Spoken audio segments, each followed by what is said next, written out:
तो दोस्तों, आपने अक्सर ऐसी वीडियो देखी होंगी जिसमें सड़क के किनारे, चौराहों पर या गलियों में अक्सर आपको आवारा जानवर, आवारा पशु दिखाई देते हैं।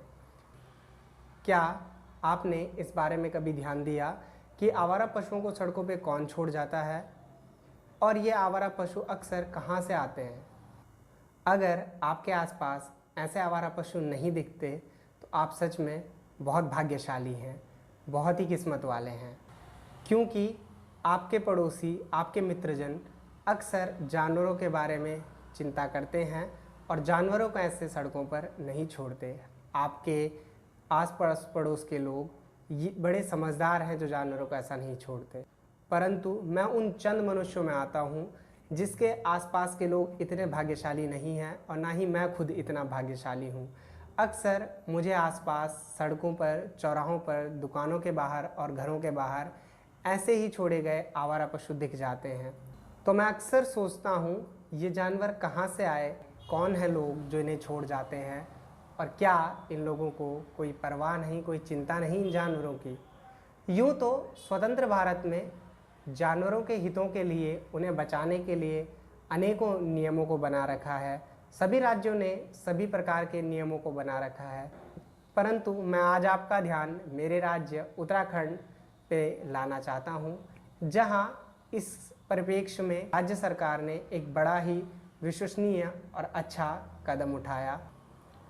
सन 2007 में राज्य ने 19 जुलाई को एक अधिसूचना जारी की, जिसके अंतर्गत उत्तराखंड गौवंश संरक्षण अधिनियम 2007 पारित किया गया। यूँ तो अनेक सी बातें कही गई हैं, लेकिन सबसे पहले जिन बिंदुओं की ओर मैं आपका ध्यान लाना चाहता हूँ, उन बिंदुओं में महत्वपूर्ण बिंदु ये है कि सबसे पहले इस अधिनियम के दूसरे बिंदु पर बता रखा है कि गौवंश कौन होगा और कौन नहीं। तो गौवंश गाय, बैल, सांड, बछिया अथवा बछड़ा, इनमें से सभी को गौवंश के अंतर्गत लिया जाएगा। अर्थात ये सभी पशु गौवंश के अंतर्गत आते हैं। इस अधिनियम के अंतर्गत अनेक और बातें लिखी गई हैं, लेकिन मैं आपका ध्यान कुछ विशेष बिंदुओं की ओर लाना चाहता हूं, जिसमें बिंदु 7 बड़ा ही महत्वपूर्ण बिंदु है, जिसकी ओर मैं आपका ध्यान लाना चाहता हूं।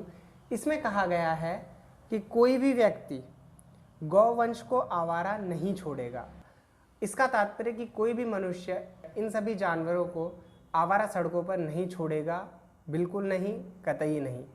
और दूसरा कि गाय को दूहने के पश्चात स्वतंत्र विचरण नहीं करने देगा। अर्थात गाय जब तक दूध दे रही है तब तक तो उस गाय को रखेंगे अपने पास, परंतु उस गाय को दूध न देने के पश्चात लोग सड़कों पर छोड़ देते हैं। तो सरकार ने इस अधिनियम में सीधा कहा है कि मनुष्य, कोई भी व्यक्ति हो, ऐसा कार्य बिल्कुल नहीं करेगा जिसमें ये सभी बातें हों। ऐसा करने वाले के खिलाफ दंड का प्रावधान है, जिसमें सीधा सीधा कहा गया है कि जो धारा 7 एवं 8 के उपबंधों का उल्लंघन करता है, जो जानवरों को आवारा छोड़ेगा या गाय को दूहने के पश्चात स्वतंत्र विचरण करने देगा, उसमें ऐसा करने वाले या ऐसा प्रयास करने वाले को न्यूनतम 1 सप्ताह और अधिकतम 1 माह तक का कारावास हो सकता है या 1000 रुपये तक का जुर्माना। जो अर्थदंड है इस पे 1000 रुपये, या तो इस इंसान को 1 हफ्ते से लेकर 1 महीने तक जेल रहना होगा या 1000 रुपये तक का जुर्माना लगेगा। इसके पश्चात सरकार ने इस अधिनियम में सन 2015 में कुछ संशोधन किए और संशोधन के पश्चात जो आपका जुर्माना था उसे 1000 से बढ़ाकर 2000 कर दिया गया।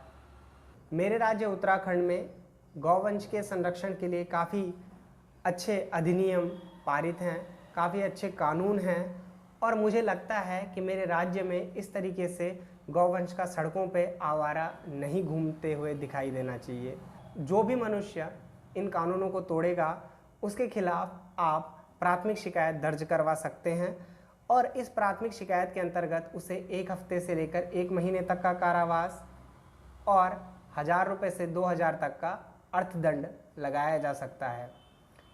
परंतु इन नियमों के होने के पश्चात भी लोग जानवरों को छोड़ते हैं और ये बहुत ही विकृत मानसिकता का उदाहरण है। उम्मीद करता हूँ कि आप लोग समझते होंगे, भारत एक ऐसा राज्य, एक ऐसा राष्ट्र जिसमें अधिकतम उत्पाद हमारे जानवरों और उनसे हुए उत्पाद हैं। इस राज्य में कोई भी मनुष्य जानवरों के साथ ऐसा कुकर्म नहीं करेगा।